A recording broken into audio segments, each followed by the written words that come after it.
अरे, भक्त हमारे जगन्नाथ जी को क्यों बांध रहे हैं? आइए देखते हैं इस कथा में। नामदेव जी, जो जगन्नाथ जी के बहुत बड़े भक्त थे, उनका प्रभु के चरणों में ऐसा मन लग गया कि हर समय ठाकुर जी को ही याद करते। बचपन में जब बालक गलियों में खेलते, तब नामदेव जी मंदिर की चौखट पर खड़े होकर बस यही निहारते कि कब मैं अपने प्राण प्रिय ठाकुर जी की सेवा कर पाऊंगा। इनके नाना जी जो थे, वो ठाकुर जी की बड़ी लाड़ चाव से सेवा करते थे। अब लाला नामदेव, जो अभी नन्हे से बालक थे, नाना जी को देख देख कर अंदर ही अंदर सोचते कि अरे, ये सुख मुझे कब मिलेगा, कब मैं अपने प्राण प्रिय ठाकुर जी की सेवा कर पाऊंगा। एक दिन रहा नहीं गया, बालक नामदेव अपने नाना जी से बोले, नाना, मुझे भी सेवा लीजिए ना। नाना जी बोले, अरे लाला, तू तो अभी बहुत छोटा है, थोड़ा बड़ा तो हो जा। नामदेव जी थोड़े बड़े हुए तो फिर वही जिद पकड़ ली। बोले, अब तो मैं बड़ा हो गया हूँ, अब तो मुझे सेवा करने दीजिए। नाना जी बोले, देखो, अभी तो मैं हूँ, जब मैं कभी कहीं दूर जाऊँगा तब तुम सेवा कर लेना। अब तो नामदेव जी रोज सुबह उठकर नाना जी की राह तके। पूछे, नाना, आप कब जाओगे? आपको कोई काम नहीं है क्या? अरे, आप कहीं दूर तीर्थ क्यों नहीं चले जाते? थोड़े दिन बाहर घूम आओ। अब सोचिए, ठाकुर जी की भी कैसी विचित्र लीला है। उन्हें अपने भक्त की व्याकुलता भली लगती है। ठाकुर जी ने भी सोचा कि ये लाला मुझे इतनी विरह भरी दृष्टि से देखता है, अब तो इसकी सेवा पाकर ही रहूंगा। नाना जी वैसे तो बड़े बड़े कार्यों को भी ठुकरा देते थे कि सेवा नहीं छोड़ूंगा, पर एक दिन ऐसी योजना बनी कि उन्हें तीर्थ यात्रा पर जाना ही पड़ा। महीनों का समय लगना था। जाते समय नाना जी बोले, लाला, अब तेरा समय आ गया, मैं जा रहा हूँ, पर एक बात गांठ बांध लेना, ठाकुर जी को भोग पधराए बिना कभी कुछ मत पाना। पहले ठाकुर जी पाएंगे, फिर तू पाना। नामदेव जी तो खुशी के मारे नाचने लगे। बोले, अरे नाना, आप चिंता ही ना करो, मैं ठाकुर जी को ऐसे सजाऊंगा, ऐसे भोग पधराऊंगा कि वो राजी हो जाएंगे। मैं और मेरे ठाकुर अब हम दोनों खूब आनंद करेंगे। नाना जी चले गए।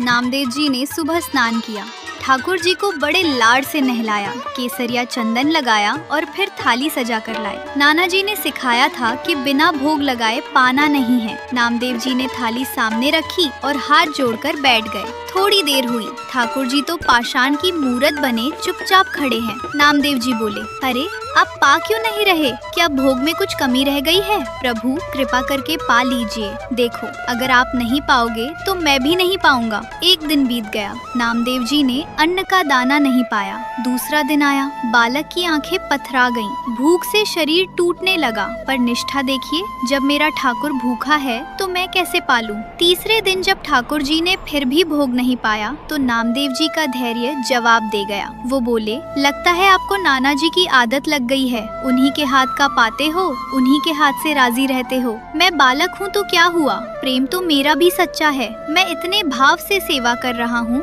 फिर मेरे हाथ से क्यों नहीं पा रहे? आज भी अगर आपने नहीं पाया तो मुझे ऐसा लग रहा है कि मेरी भक्ति शून्य है। आप नहीं पा रहे तो मैं अपने प्राण त्याग दूं। इतना कहकर नामदेव जी ने आव देखा न ताव, पास पड़ी छुरी उठा ली और अपने गले पर रख ली।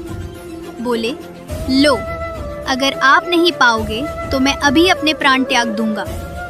अब तो भगवान से रहा ना गया। जैसे ही छुरी गले को छूने वाली थी, साक्षात ठाकुर जी प्रकट हो गए। नामदेव जी का हाथ थाम लिया और थोड़े गुस्से में बोले, अरे नामा, ये क्या अनर्थ कर रहा है? तू तो छुरी दिखाकर मुझे धमकी देने लगा। तू क्या सोचता है मैं ऐसे ही प्रकट हो जाता हूँ? कुछ दिन तो प्रतीक्षा करनी थी, थोड़े दिन धीरज रखना था। तू तो 3 दिन में ही हट पकड़ कर बैठ गया। नामदेव जी सजल नेत्रों से बोले, प्रभु, अब आ गए हो तो उपदेश मत दीजिए, अब ये सब छोड़िए और चुपचाप पा लीजिए।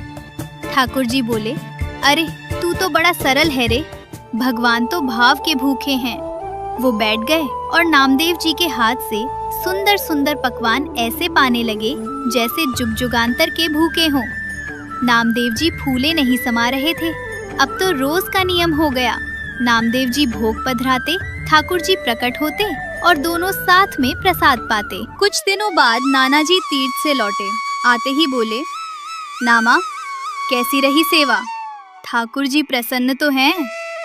नामदेव जी बोले, नाना, आप भीतर जाकर खुद ही देख लीजिए। नाना जी ने जैसे ही मंदिर में प्रवेश किया, उनकी आंखें चौंधिया गईं। मंदिर का वातावरण ही कुछ और था। ऐसा लग रहा था मानो साक्षात भगवान धरती पर उतर आए हों। ठाकुर जी के विग्रह से ऐसी दिव्य खुशबू और चमक निकल रही थी कि नाना जी समझ गए ठाकुर जी ने नामा की सेवा को स्वीकार कर लिया है। अब तो नाना जी के मन में भी हलचल मच गई। दोपहर हुई। नाना जी ने अपने पुराने नियम अनुसार भोग पधराया, थोड़ी देर पर्दा लगाया और फिर थाली उठा ली। नामदेव जी बाहर खड़े बड़े ध्यान से सब देख रहे थे।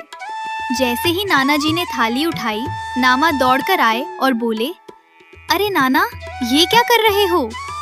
नाना जी बोले, क्यों, क्या हुआ लाला? नामदेव जी बोले, अरे ठाकुर जी ने तो अभी पाया ही नहीं और आपने थाली उठा ली। कम से कम उन्हें आराम से पाने तो देते, इतनी भी क्या जल्दी है? नाना जी चकित होकर बोले, बेटा, भगवान तो भाव से पा लेते हैं, सामग्री तो वैसी की वैसी ही रहती है, यही तो नियम है। नामदेव जी बोले, नहीं नाना, मेरे साथ ऐसा नहीं होता। मैं जब भोग पधराता हूँ तो ठाकुर जी थाली की जितनी सामग्री है सब साक्षात पाते हैं, एक दाना भी नहीं बचता। नाना जी को अपनी कानों पर विश्वास नहीं हुआ। बोले, अच्छा ऐसी बात है, तो फिर आज तू भोग लगा, मैं भी तो देखूं कि ठाकुर जी कैसे पाते हैं। नामदेव जी ने थाली रखी और बड़े अधिकार से पुकारा, आ जाओ प्रभु, जैसे रोज आते हो, जल्दी आओ, आज नाना देख रहे हैं, देर मत करो, उन्हें भरोसा नहीं हो रहा। पर ये क्या, ठाकुर जी नहीं आए। मंदिर में सन्नाटा रहा। नामदेव जी ने दूसरी बार पुकारा, तीसरी बार पुकारा, पर आज तो प्रभु जैसे पत्थर हो गए थे। नामदेव जी समझ गए कि आज प्रभु फिर परीक्षा ले रहे हैं। नाना जी के सामने उनकी लाज दांव पर लगी थी। नामा की आंखों में आंसू आ गए। वो बोले, अच्छा तो आज सबके सामने मेरा अपमान करना चाहते हो? वो फिर से वही छुरी ले आए और अपने गले पर रख ली। बोले, अगर आप नहीं आए तो समझूंगा कि आपका प्रेम झूठा था। जैसे ही नामदेव जी व्याकुल हुए और छुरी चलने ही वाली थी, तुरंत ठाकुर जी का साक्षात हाथ प्रकट हुआ। प्रभु ने नामा की कलाई पकड़ ली। नाना जी तो बस देखते ही रह गए। ठाकुर जी थोड़े गुस्से में बोले, नामा, तूने बड़ा बढ़िया तरीका सीख लिया है, बार बार ये छुरी गले पर धरकर मुझे डराता है, मुझे धमकी देता है। अरे पगले, मुझे कितना कुछ छोड़कर तेरे पास दौड़ना पड़ता है, तू समझता ही नहीं है। पूरे ब्रह्मांड का बोझ मेरे सिर पर है, कहाँ कहाँ से पुकार आती है, सब कुछ देखना होता है, पर तू तो अपनी जिद लेकर बैठ जाता है। नामदेव जी बोले, अरे अब मुझे क्यों सुना रहे हो, मैं तो आपकी सेवा करना चाहता हूँ। अगर आप नाना जी को दर्शन नहीं दोगे तो वो सोचेंगे मैं झूठ बोल रहा हूँ। जल्दी से नाना जी को भी दर्शन दीजिए। नाना जी ये सब देखकर सुध बुध खो बैठे।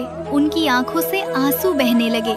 जिस ठाकुर की सेवा में पूरा जीवन बिता दिया, उन्हें आज साक्षात बोलते और नामा से लड़ते देख नाना जी खुशी से भर गए। नामा ने अपनी जिद और सादगी से साक्षात प्रभु को प्रकट कर लिया था। नाना जी नामदेव जी को गले लगाकर बोले, धन्य हो नामा, जो काम मैं बरसों में नहीं कर पाया, तूने तो 3 दिन की सेवा में ही ठाकुर जी को अपना बना लिया। आज से तू ही मेरा गुरु है। इसके बाद मासूम नामदेव को लगा कि ठाकुर जी प्रकट तो हो गए हैं, पर कहीं फिर से गायब न हो जाएं। उन्होंने हंसी मजाक में ठाकुर जी को थोड़ी देर के लिए खम्बे से बांध दिया। अब सोचिए, ठाकुर जी तो आज भी प्रकट होने को तैयार बैठे हैं। कमी उनके आने में नहीं, हमारे पुकारने में है। अगर भक्ति में नामा जैसी हट और भोलापन हो तो ठाकुर जी को वैकुंठ छोड़कर भक्त के पास दौड़ना ही पड़ता है। अगर आपको ये वीडियो पसंद आई हो तो लाइक, शेयर और सब्सक्राइब करना ना भूलें। जय जगन्नाथ।